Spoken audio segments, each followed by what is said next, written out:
We're going to bring in Marlene.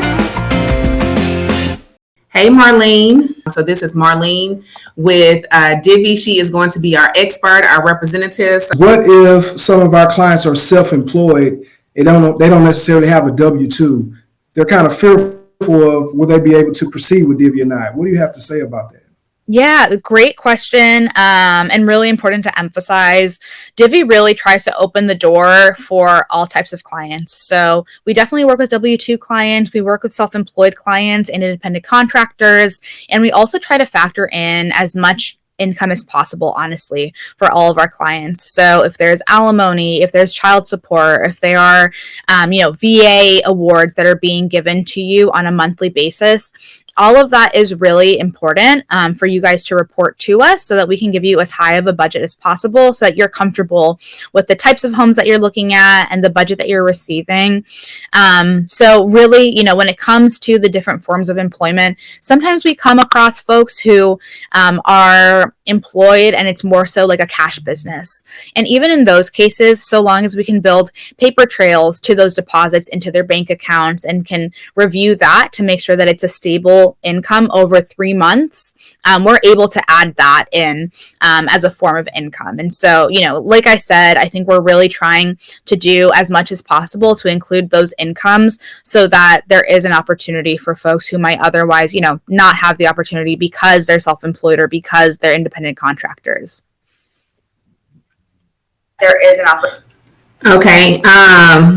It's so much that I would like to just expound on that too before I can go to my next question. Just as a reminder, keeping people in the mindset of you're going through Divvy as an alternative way to purchase a home.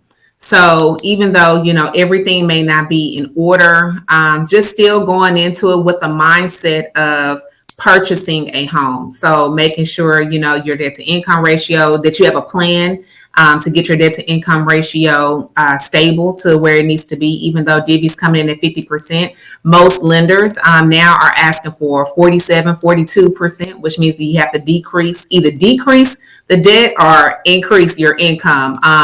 So whichever one that you can do with the next time frame that you're with Divvy. Also getting those credit scores where they need to be, as well. So not trying to come in, Divvy gives you the alternative to be able to get into the house that you want while you get those things in order, but still keeping in the mindset of I'm purchasing a home. The home that I'm going into, this is a home that I want to purchase. But I want to ask a question. I've had some people to go in and they've gotten approved or pre-approved through Divvy, but that number is not where they want it to be. They would like to be at a higher buying range. What are some things that they can do, or if there is anything they can do to increase that amount before we actually go home shopping? Totally. Yeah. And I think we've kind of touched very lightly on some of those points already. So things that you can do to increase your budget. I think number one, kind of like we mentioned at the beginning, having a co-buyer is really going to be super helpful in increasing a budget. Obviously if you have 2 incomes, that's going to essentially double whatever you've been pre-qualified for. Additionally, other options, I would say if you have a little bit more bandwidth in terms of time and timeline, the option of potentially increasing your credit scores as quickly as possible, I think is a really great way to do that. If you are below that 590, I can't, stress enough how meaningful it is to be able to boost above the 590 so that we can, do a different calculation for you and essentially add, hundreds of dollars back into what that budget could look like for you. So I think increasing credit score above 590, if you're below the 590, is really critical. Other options, again, is going to be adding in any additional income. So, you added your job, but is there other forms of income that you're receiving on a monthly basis that Divvy can consider? That'll be important. And then one that I think is really helpful too, well, I guess these are kind of twofold, is essentially if you have additional cash that you would like to put forward. Let's say you have significant savings at the moment.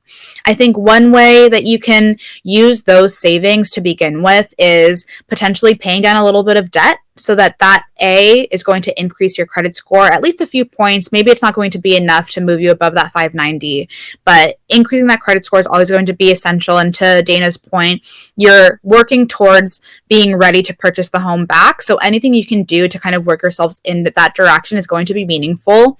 But second, paying down debt is also going to add any dollar amounts that you paid down back into your budget. And so that is one additional way that, let's say, if you have one thing that you're paying off and you can pay it off clean, that is going to be significant in being able to add money back into your budget.